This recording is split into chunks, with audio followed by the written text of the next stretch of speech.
7:30? 7:28. 7:28 with Councilwoman Lisa Dorsey and Patrick McCoy.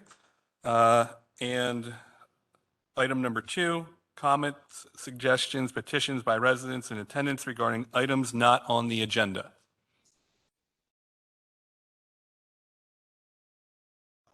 Thank you, Brian. My name is Jim Wiley. I live in the borough, 401 West Lafayette Street. I'm the vice chair of the Sustainability Advisory Committee. In our past meeting, we approved a kind of a research paper looking into the idea of solar ready and EV ready ordinances or zone updates that the borough might want to consider.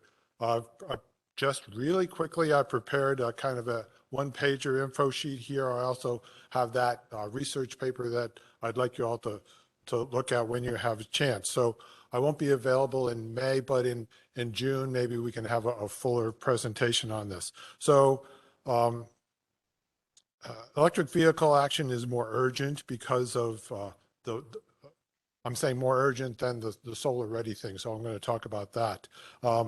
It's more urgent because of market trends of people, buying more EVs. Installing the support of EV chargers is 4 times cheaper to do it at time of construction rather than retrofitting it later. There are 3 levels of readiness. There's panel capacity, putting in the conduit, that's called EV capable. There's running the wires actually in the conduit, that's called EV ready. And then there's actually installing the chargers, and that's called EV installed. We should consider imposing some requirements at new construction time. This is something that we can do to make advances on our clean energy goals in the borough. So I invite you guys to look at this fact sheet for the next couple months.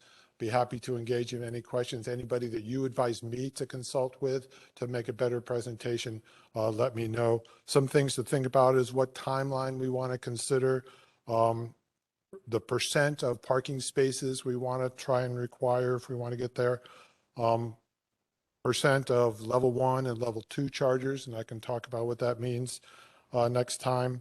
The equitable access for people without off-street parking. If we want to try to cover that.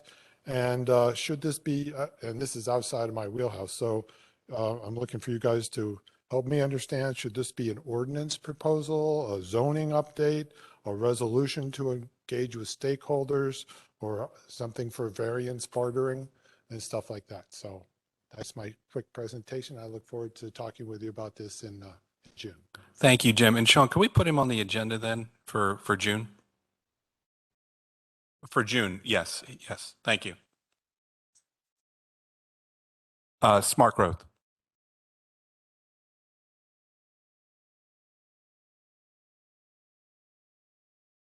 Right. Discussion items, item number 3A. Sorry, my computer logged off here. Go through the Building and Housing Monthly Report here. Everybody has seen the 250 East Market Street, formerly the Rubenstein's building. I say that formally because the building is now gone. Eli Kahn and his team have completed the demolition of that structure, the 2 structures that were there, and that was seamless. There was absolutely no issues, no complaints, nothing with that project. Turned out great. Number 2 is regarding the Davis Oil property. You can disregard everything that I have on there because after I wrote this report, we got additional information, which is really promising. Our solicitor, Kristen Camp, had received word from the DEP engineer that they were waiting for the prospective buyer to sign the agreement of sale. The DEP attorney was going on vacation. He's going to be returning on the 18th of April. And there hopefully we'll have the signed agreement of sale going through the state completed by the 18th. Once that is done, the prospective buyer will have 30 days to obtain permits to demolish those structures there. And as you see in my report, they are working on obtaining quotes for the demolition and the asbestos abatement. So things are moving in a positive direction with that. And the last week of March, I had the great honor of going up to beautiful Rochester, New York for a week. It was freezing. To attend the Group P code hearings for the International Code Council and also their mid-year meetings. For those of you who do not know what the code hearings are involves, it is essentially code officials, industry folks, or any other interested parties who submit code change proposals on really any of the codes. And those proposals are heard by committees of individuals who are appointed by the ICC to hear these proposals. And they also hear testimony in support or opposition of those proposals. It is a great experience. I've attended them for the past 4 years now. I've also had the opportunity to testify on several of those proposals. I've also submitted proposals. And as you see in my report, the education that you receive from this is just incredible. The time I spend there I can gain continuing education credits, which I use to maintain my certifications. So it's just really second to none attending these. And, I continually thank Borough Council for affording me the opportunity to attend these conferences and the hearings. So thank you. Moving on to page 2 there, Jeff, thanks. Big jump in the numbers for rental units. We had our guys doing some of the large apartment complexes in town. So that's why that number is extremely high, but it took a big chunk out of the rental units this month. One of the other things I want to bring your attention to is the complaints. You can see we only had 8 complaints this year. We're trending downward. I attribute that to the hard work that our officers are doing in proactive enforcement, being out in the field, looking for things and not waiting for the public to call us on when there's an issue. If I could, Sure. Kevin, is there a trend to the complaints, generally speaking? I would say most of the time, and it's seasonal, right? So now we're going to start getting grass and weed complaints in the summertime. Year round, we always get a trash complaint. Somebody's always says that their neighbor's trash is, out of control. In the wintertime, it's the sidewalks with the snow. And then again, in the summertime with water, with mosquitoes and things of that nature. People have have pools sitting out in their rear yard that they're not maintaining. So I wouldn't, it trends during seasons. But they do a good job of staying out there and staying on top of things. We did issue 38 permits for the month, a little lower, but we have seen this month we have had a massive influx of permit submissions. I hope to see that number jump up here next month, and I think things are going to start trending upward. With that, I'll take any questions on the report. I have no questions. No question. No questions. You ready to move to item number B? Yes. And actually, before we go there, this will actually be an action item. This isn't just a discussion item. This was a last minute change, and I can feel Sean staring at me about the action items. This is a proposal. This was actually a PAC endorsement, Public Arts Commission, for a mural. Jeff, if you can pull that up, the attachment.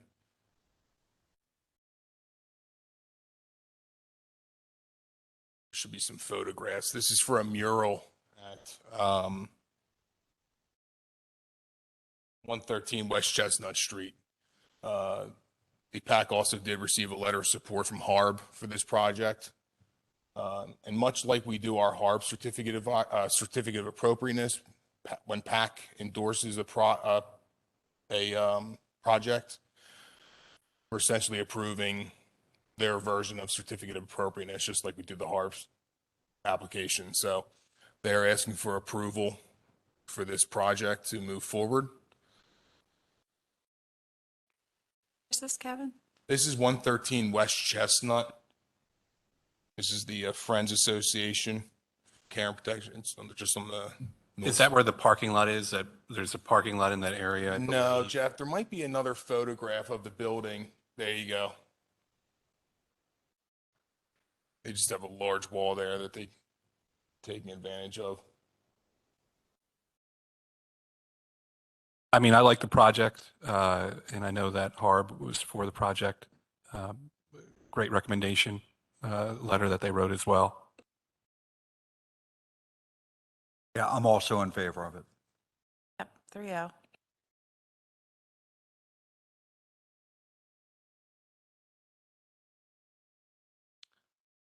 Item number C. I'll just give a brief introduction to this project. This is 44 West Gay Street. This is the new building there at the corner of Church and Gay. Sedona Tap House, they are looking to construct an addition over top of their outdoor dining area within the plaza. They did present this last year to Borough Council, but they're back with a revised rendition of that. We're not looking for any type of approval at this point because it would still have to go through HARB, land development, things of that nature. But the applicants, or the building owner and the Sedona Tap House owners, did want to come to Smart Growth tonight and make a presentation on the aspects of that project. So with that, I'll turn it over to Adam. Thanks. Thank you, Borough Council. Appreciate your time tonight. I know you've been here a while already, so I want to be respectful of that and try to keep it brief because we realize this is just the first step in a longer process, which will involve looking at deeper in the plans and making sure it's in full conformance with all your zoning ordinances. So in short, I'm Adam Lowe, representing 44 West Gay, so the landlord in this situation. Also with me tonight, I have the restaurant owners of Sedona Tap House. So we have David Trout and Pete Shivery, as well as the project architect on this, Joe Lombardi. So again, they're here. If we have some questions on it, I realize this is probably another discussion we hope to put in front of council. That's the point of being here tonight, that we're asking for your approval or recommendation that we can sit in front of all of you and talk about this project before we go back through the process of the full, whether it be land development or building expansion. We're still looking at those items, but we realize there's a lot more to this. Why are we doing it this way? It was actually 2020 in July where we came in front of a Zoom call, I believe it was, and received some commentary that didn't approve of the expansion at the time. So we tabled it. My partners and I say my partners in the real estate, which are the retail operator, looked at it. They've had 2 years now to operate in a COVID environment, a very challenging environment, even in the borough. The borough's done some great things in terms of closing Gay Street and helping those restaurateurs succeed. I think we are a success story here at this location, but there are things that I think can help this project. This rendition here is an improvement slightly over, that's subjective, my opinion, over what was presented, HARB approved. We went through the process. We just got stopped at council and there were some challenges to it or concerns about it. I'm not sure this plan addresses all the concerns of everybody that was on that former board, but our goal is to sit in front of you today and hopefully at the next meeting, talk about some of these changes, why we're doing them, give the experience of the restaurateur so you can understand what the demand is and what their consumer is feeling, and take any feedback we can before we formally present this to council, to planning commission, to HARB again. So I'm happy to answer any questions from the landlord be here. I think most importantly is the operator. They are here on the ground route. Dave is here and Pete are here in that operation daily. You may have seen them if you've been and visited Sedona. But if acceptable, I'd like to have them just talk a little bit about their experience during COVID, their experience over the last 2 years, and why a patio enclosure is more important than just a open patio. Yes, you could do that, and if they could be brief for the sake of time. Thank you. Understood. Appreciate your time. Thank you. Mr. McGinnis, can I ask a couple questions first? Because I think all of us are new, right? Yep. So from when you last presented. Can you just give us a brief update as to why council opposed it last time? So you had varying opinions. I think the most prominent was Bernie's commentary, and Bernie preferred a retractable roof and not a full enclosure of it. So I'm using Bernie as an example. He's not here tonight, but he could tell you the same thing. He told me it 2 weeks ago. So, I think there are elements of that that can work in areas in the borough. For us as the landlord, retractable roof is not acceptable. It's not a permanent solution. There really is a shade versus a protection from the weather and truly providing what the restaurant dining experience needs to be. That was the biggest item, I think. I don't think there were any land development items. I mean, Kevin, if you have something, Regarding the previous submission, I think there was also some concerns about the temporary enclosure that they were proposing, the plastic enclosure, and there were some concerns about the possible aesthetics of that. And that's where it really stalled this time. So we'd like to look at it with a fresh set of eyes, knowing Bernie is still up here and we'll have his commentary, and we hope to address as much as we can. The real point is to get in front of you early. So if there are design elements that Joe can bring into it, I mean, Joe's here tonight not to talk a lot, to take your input and see if there's anything we can bring back before, again, hopefully the next meeting, the meeting of a full borough council, where we can talk. And to Kevin's point, this is going to be permanent, correct? Yeah, 100% permanent, yes. Yeah, so it's going to attach to the structure. So we realize there's code issues we'll have to address. Not the point of tonight, not the point of when we hopefully get in front of council, but as we go through formal land development, absolutely. We intend to fully comply with the ordinance and address any changes in the classifications between retail, assembly, office. And that's hopefully not something that we get into tonight. It's really architecturally, how do you feel about it? Are we okay to come to council in a week or 2 weeks, I guess it is what we hope. One more question, Mr. Lowe. So there's a restaurant going in on the other side as well. There is. Is this anticipated for that restaurant as well? It is not. It doesn't have the same, from architecturally, this was always in why it became the first restaurant and why Sedona was attached to it, is it does have its own private dining experience. So you're recessed a little bit from the plaza, you're separated, you're feeling active with it. There's interaction between the plaza and the restaurant, but you can truly have a private dining experience and not experience what's going on in the plaza. La Scala Fire, which I think was in front of you guys for the liquor license approval, so I thank you for your time in considering that. That's going to be a different experience. Those are more umbrella functions. We don't anticipate any canopies on that venue. It'll be just a fenced-off area where they can have outside dining that interacts a lot more with the plaza than this, but this provides more of a private, all-weather environment. Okay, I lied. I have one more question. Please. Will there be other outdoor seating? So if this is enclosed, where will the outdoor seats, tables and chairs go? So Dave may be able to elaborate a little bit more on that. I know that they just recently were in front of you guys and their outdoor seating, their cafe seating, and maybe that's 5-10 tables that go along the front side of Church Street. So that's separate. I think that is a different dining experience, and that doesn't work in the 100 days a year here. So they can tell you a little bit. I can't speak from an operator perspective, but they can certainly talk to you about that tonight. I do remember that. Thank you. Yes, please, go ahead. Thank you. Just to echo what Adam said, thank you very much for your time and consideration. We have, in our experience at this restaurant, since the original proposal we had for the outdoor, and Kevin alluded to this a little bit, and Joe could speak a little bit more to this. This is a nano wall technology right now, so this is all glass here, the enclosed glass. It's not a material that would be considered more of a temporary structure. This is certainly a permanent structure.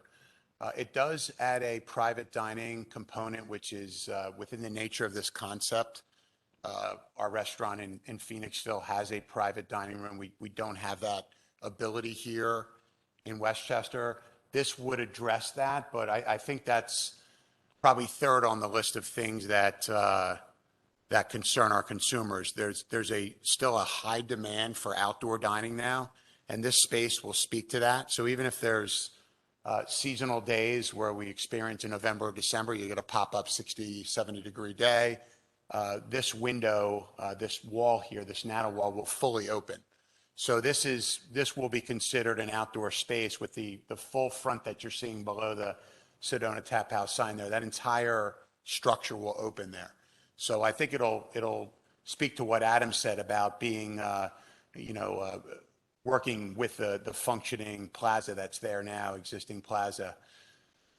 So it's similar to what we have now. Obviously, the other element it adds with the rooftop structure is the ability for us, from a public safety standpoint, to close the space on a moment's notice. One of the things we experienced last year with the umbrellas outside, where you'd get a quick hitter storm coming in, and we had high wind gusts coming in and blowing the umbrellas all over the place. So at times out there, it was not only a danger, but you'd have a lot of patrons outside eating. All of a sudden, you get a summer storm come through. And what do you do with the 50 or 60 people that are outside right now? You know, there wasn't the ability just to bring them into the dining room and seat them because we were pretty busy inside. Also, a lot of guests still want to be socially distanced and they want to be separated from the inside of the restaurant. So you'll find even on very cold days, which our heaters address now, that a lot of guests will want to sit outside. This will be in the winter. It will be a fully conditioned space. So we have the ability, even if there's a summer day where it's 95 degrees and someone's not going to sit outside because it's too hot, theoretically, we could close this room off and the space is conditioned so that we could make it just really another functioning room in the restaurant, if you will. Thank you. Anyone have any questions? Perfect. Yeah. No, thank you. Thank you. Looking forward to hearing more. Is that a 3-0 to move to? I don't have any objections. Do you have any objections to? I don't have any. I have no. 3-0. Yeah.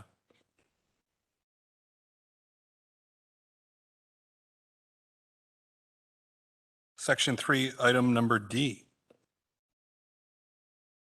Yes, so we have 2 zoning hearing applications for the month of May. Sure, I have my months right. First one is for 16 West Minor Street. The owners of that building are looking to convert that building. It's currently a mixed, no, Jeff, that's not it. The current owners of the building are looking to convert the mixed-use building, which is first floor commercial and then a residential unit above, to wholly a single-family dwelling unit. Right now, the ordinance does not allow residential on the ground floor in the town center. Thus, the reason they are seeking the variance for that. I did have the opportunity to speak with Kristen Camp regarding this because this is not a normal dimensional variance. And she was in agreement with me that we didn't see the need for opposition to this or to send the solicitor to this hearing. Anyone comments? No questions.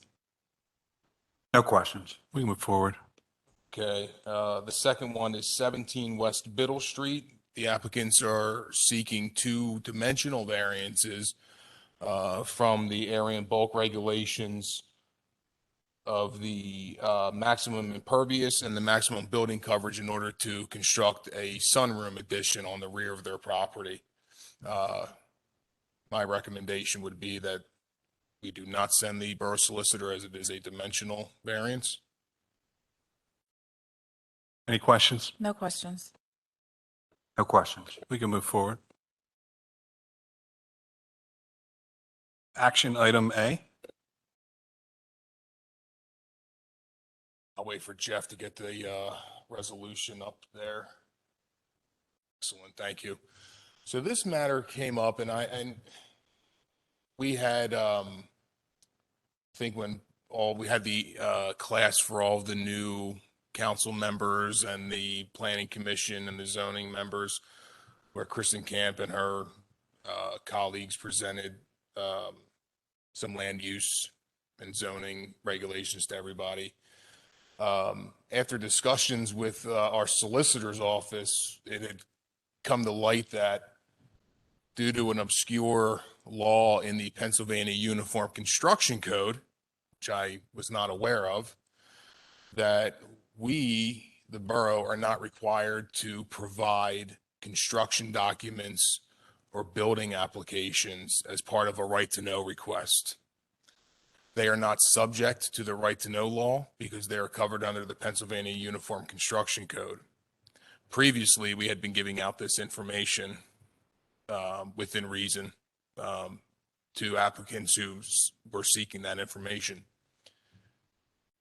This resolution is to, essentially for transparency purposes, to let the public know that we are no longer going to be giving that information out when it's requested. There is certain proprietary information, copyrighted information on plans, and certainly security concerns when we hand out plans, especially when it comes to single-family dwellings. There could be security systems that people have in their homes and the locations of certain rooms. Would this also be for commercial properties and as well? It's for any documentation that would fall under the Pennsylvania Uniform Construction Code. It does not, and the resolution does spell out, it would not cover any zoning application. So like a site plan that somebody submitted for a shed or a patio, something of that nature would not be exempt. We would have to give a copy of that. So essentially, the only piece of documentation that we can provide to the requester is the actual permit card that we issue to the homeowner or contractor, and that is it. Does that include the permit application itself? Correct. The permit application would not be provided.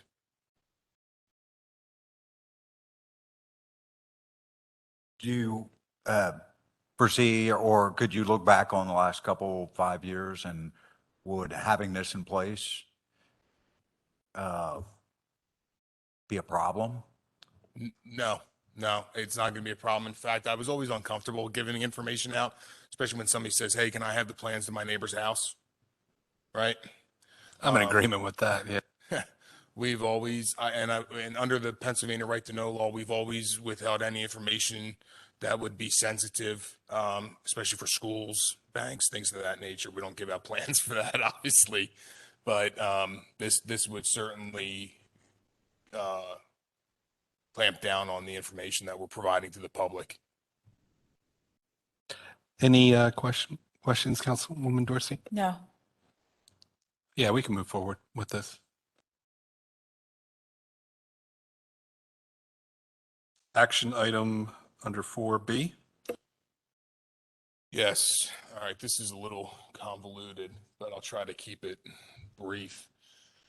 Union Station land development. Union Station is the townhome development that is just down on South Adams Street, across from the new townhomes that Ryan Homes built, right at the corner of Union and South Adams.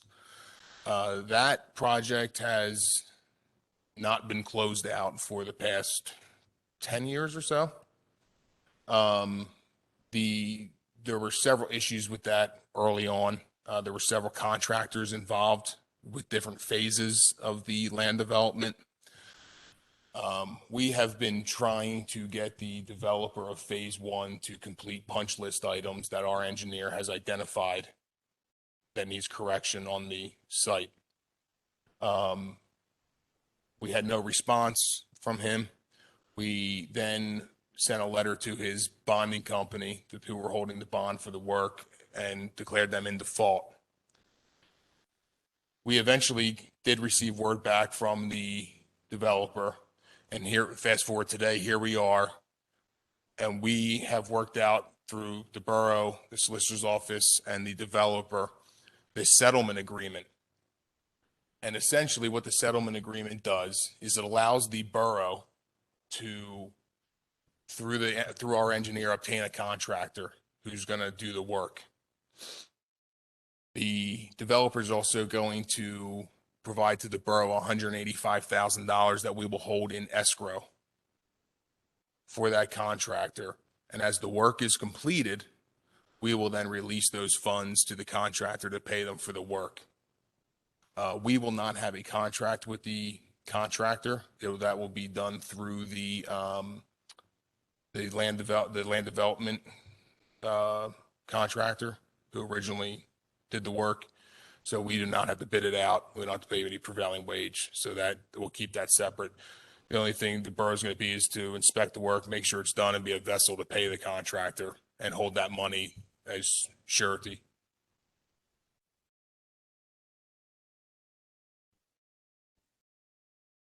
I'm sure you have questions. Any questions? looking at this agreement, and I think it's, what kind of stuff are we talking about that's been undone? There's some stormwater work, there's some sidewalk work. We need, the sanitary lines need to be televised. I mean, there's a fairly lengthy punch list that needs to get done. And on the other side of it, you have an HOA who has an attorney who's been trying to get, they're pushing to get this stuff done so they can have everything turned over to the HOA. So it's been 10 plus years and they're still fighting to get these items corrected. So there's ADA ramps that need to be corrected, a lot of concrete work, paving needs to be done on the second phase, or I'm sorry, phase 1, phase 2 was done. Maybe some landscaping, things of that nature, but that's $185,000 worth of work. So it's fairly significant. Yeah, I have a couple of questions. So with the work having not been done for 10 years, has there been any damage to borough property? So none of this, nothing in this development is going to be dedicated to the borough. It's all, the roads are all private.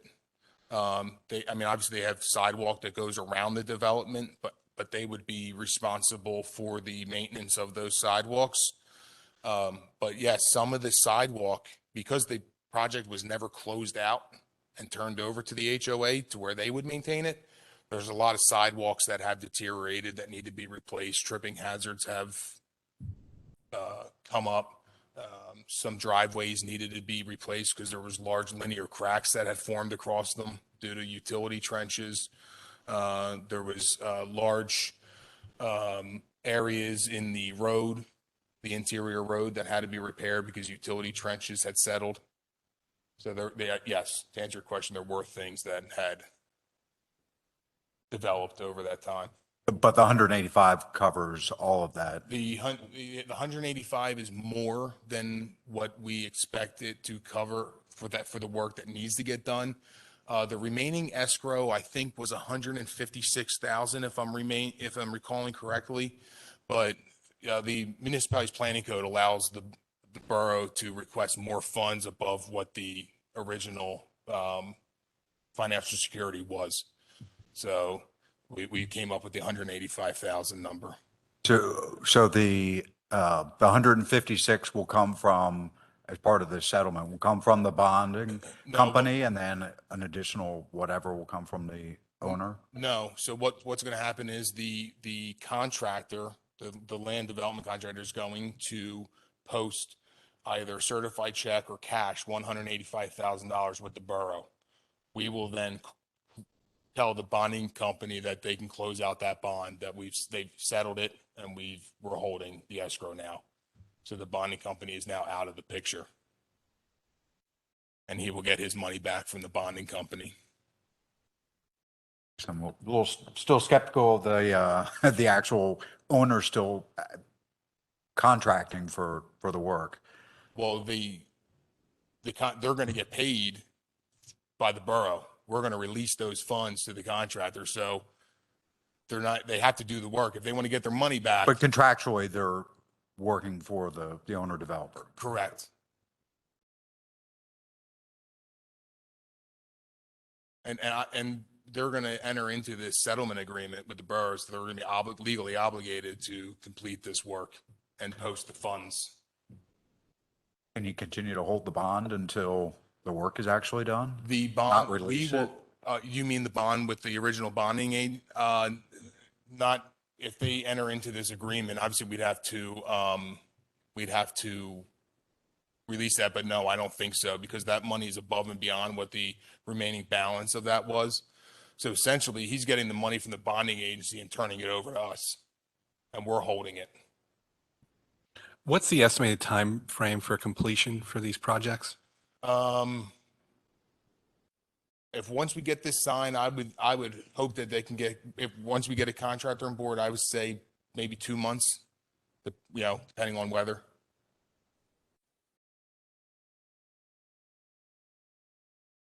I had the same question, like what is the due date, and can that or should that be part of this agreement? That's got to be completed by, if you think it can be done in 2 months, we give them 4 to 6 months to get it done. And then there's, Well, again, the borough and through our engineer, we are going to work on securing the contractor and having them in place to do the work. So that's going to expedite it. The contract for the contractor is just going to be between them and the developer, not the borough. So any work that's done, I understand that the borough is going to be doing some oversight to inspect it and so forth, but once it gets turned over and gets transferred to the HOA, we're not going to be on the, responsible to the HOA for any of the. No, it would be the developer. Obviously, there's documentation that the HOA and the developer have to work through to turn that over to them. And ultimately, the HOA will be responsible for any ongoing maintenance of the property. This was the best solution that the solicitor's office could come up with, going after the bonding company to get that money, and it was only $156,000. We had concerns about it not being enough to complete the work, and we were going to spend an exorbitant amount of money in legal fees trying to do that, because we'd have to file a lawsuit to get that, and bonding agencies aren't very willing to give up their money. Any further questions? none for me. No, okay, we all right to move forward then? Okay. Oh, public comment, Mayor DiBattiste?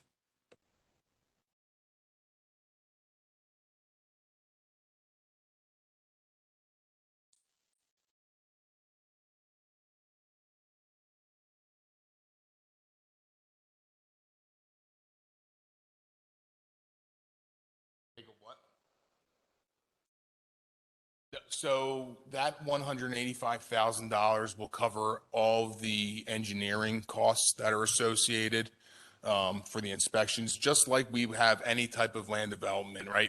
We have inspection costs in there, there's contingency costs. This is all built into that. So we will take our money for inspections.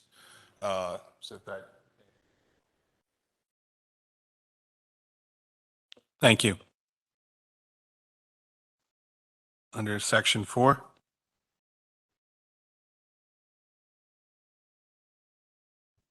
I worked with the solicitor's office to come up with a streamlined process for holding escrows for land development. So currently, the process is when somebody submits a land development application, we take from them a $5,000 escrow and a professional services reimbursement agreement. So that, and we hold that $5,000 to ensure that they're going to pay us and reimburse us for any consultant fees. So legal fees, engineer, planner, traffic, right? All the consultants that we utilize. We hold that in case they don't pay. But monthly, when we get bills in from our consultants, I review them, I approve them, turn them over to finance. Finance pays our consultants, but then we have to send a bill out to the developer to get reimbursed for that money. It's a very, involved process that, uses a lot of man and woman power to facilitate. So our thought is that for land developments, we will take upfront a set amount of dollars. So $5,000 for a minor land development and $30,000 for a large land development. We will then utilize that money to pay our consultants directly. So we won't be doing a bill back to the developer. It'll save manpower in the office, and it'll be easier to track those, the money that's going out to the consultants. We will also have the money up front, so we won't be waiting on money to come in from the developer for a month or so. Once the funds get down to a certain threshold, they will have to then replenish that money up to the $30,000 or the $5,000 threshold as spelled out in the agreement. We were really just looking for a way to make it easier for the finance department and trying to streamline that process internally. Thank you. Any questions about that? I have no questions. I just need to understand, like, will that be in Barb's report? Where were that? Yeah, right now it is in her report, but it's very convoluted. So we have money going out, right? And then we have money coming in. So I think under this improved model, we would be creating balance sheet accounts. So there would be a liability account that we would bill against. So you wouldn't see it as cash on our books. You would see it as, if you looked at our full balance sheet, you would see it as $30,000 potentially owed to somebody else. Instead of it being $30,000 cash on our books, it's money owed. It's a liability. Okay, thank you. That was my only question. Just wanted to understand how it would appear. Guess we call that 3-0.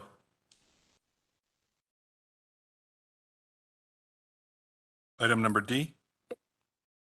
this should be a quick one, hopefully. Evans Court development, which is just right up here on East Chestnut Street. And I have the engineer, who's also a resident of Evans Court, here tonight just to answer any questions.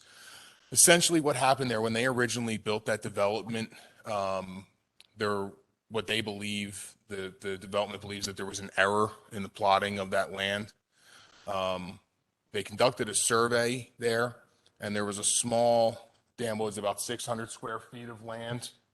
600 square feet of land that they were under the impression that belonged to the Evans Court HOA.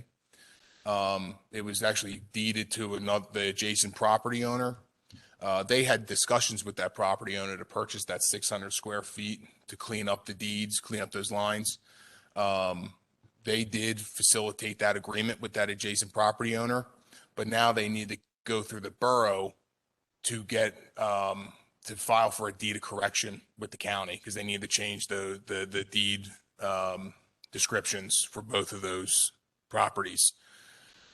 They're here tonight just to get a waiver from Borough Council from going through the full subdivision process. It's not necessary.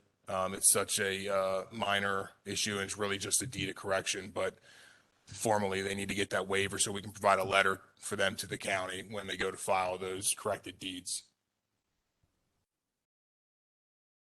Again, if there's any technical questions regarding the actual survey or anything, their engineer is. I don't have any questions. We'll move forward 3-0. Item number E. It's 5 HARB applications. There was really nothing out of the ordinary on any of these. You had a chance to review them. If you have any questions on them, I don't know if you want to go through them individually, but nothing really jumped out at me regarding any of them.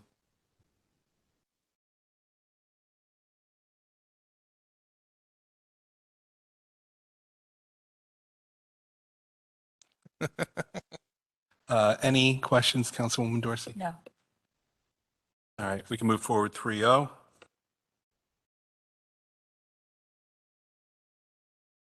F, approve the March 2021 Smart Growth Minutes.